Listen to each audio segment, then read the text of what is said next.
রিসেপশনের দিন কমলিনীকে নিজের বউ বলে পরিচয় করিয়ে দিল নতুন। কান্নায় ভেঙে পড়লো পার্বতী।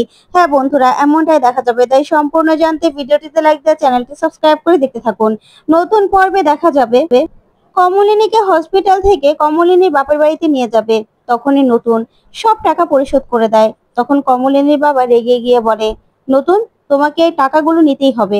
আমরা তোমার থেকে আমার মেয়ের জন্য কোনো টাকা নেব না, না হলে কিন্তু তোমার বউয়ের হাতে গিয়ে দিয়ে আসবো। তখন নতুন বলে, ঠিক আছে কাকা বাবু, যা দেওয়ার আমার বউকে না হয় দিয়ে আসবেন।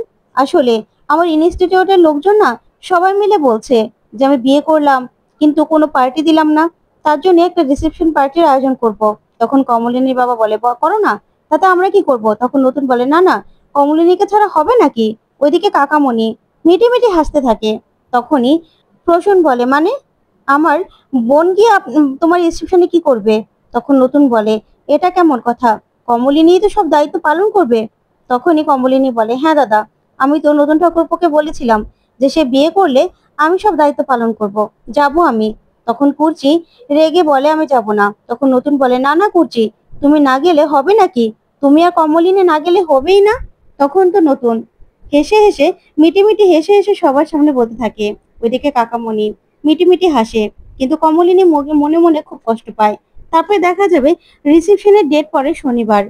তখন কমলিনী কমলিনী বলে, নতুন ঠাকুরপো, তুমি নিজের বউয়ের নামে এত প্রশংসা করছো আমার সামনে, অথচ কদিন আগেও তুমি বউ বলে পার্বতীকে মানতেই পারোনি।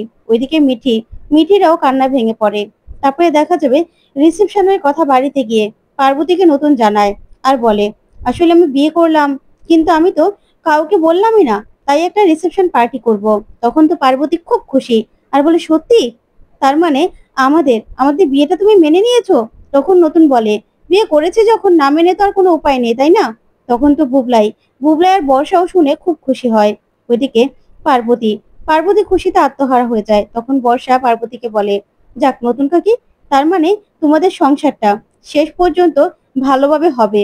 এবার সবাই জানবে যে নতুন কাকুর সঙ্গে তোমার বিয়ে হয়েছে। তখন পার্বতী বলে, হ্যাঁ গো বর্ষা, আমি তো এটাই চেয়েছিলাম। তারপরে দেখা যাবে রিসেপশন পার্টির দিন পার্বতীকে খুব সুন্দর করে বসে সাজাতে থাকে। ওইদিকে কমলিনী ওর বাড়ির লোকদের সবার সঙ্গে আসে। তখন নতুন বলে, আসো কমলিনী আসো, তুমি না ছাড়া তো এই রিসেপশন পার্টি হবেই না। তখনই এই কথা শুনে সবাই তাকিয়ে থাকে। তখনই নতুনের বন্ধু বান্ধব সবাই সেখানে চলে আসে। আসে অনন্যা, সর্বজিৎ। তারপর নতুন বলে, সবাই এসো, আমার বউয়ের সঙ্গে সবাইকে পরিচয় করে দিচ্ছি। তখন কমলিনীর হাত ধরে সবার সামনে নিয়ে আসে নতুন আর বলে, এই হলো আমার স্ত্রী। তখন তো এই কথা শুনে পার্বতী প্রচন্ড ভাবে রেগে যায় আর বলে, কি বলছো তুমি? তখনই কমলিনী বলে, এ কি মজা করছো নতুন ঠাকুরপো? তুমি কি আমাকে খেলনা পেয়েছো নাকি? এটা কেমন মজা? তখন নতুন বলে, না কমলিনী, মজা করবো কেন? তুমি আমার রেজিস্ট্রি করে বিয়ে করা বউ। তখনই কমলিনী বলে, না, এটা হতে পারে না। তখন নতুন বলে, কেন হতে পারে না? আমি তোমাকে বিয়ে করেছি, তোমার সঙ্গে আমার বিয়ে হয়ে গেছে। তখন পার্বতী বলে, না, তুমি আমার সঙ্গে এটা করতে পারো না, করতে পারো না তুমি আমার সঙ্গে। তখন নতুন বলে, কেন? তোমাকে তো আমি বিয়ে করিনি, তুমি তো নিজের মাথায় নিজে সিঁদুর পড়েছো। তখন তো পার্বতী কাঁদতে থাকে। তো বন্ধুরা, সত্যি যদি এরকমটা হয় তোমাদের কাছে কেমন লাগবে অবশ্যই কমেন্ট করে জানাতে ভুলবে না। পরবর্তী আপডেট পেতে অবশ্যই চ্যানেলটি সাবস্ক্রাইব করবে। ধন্যবাদ।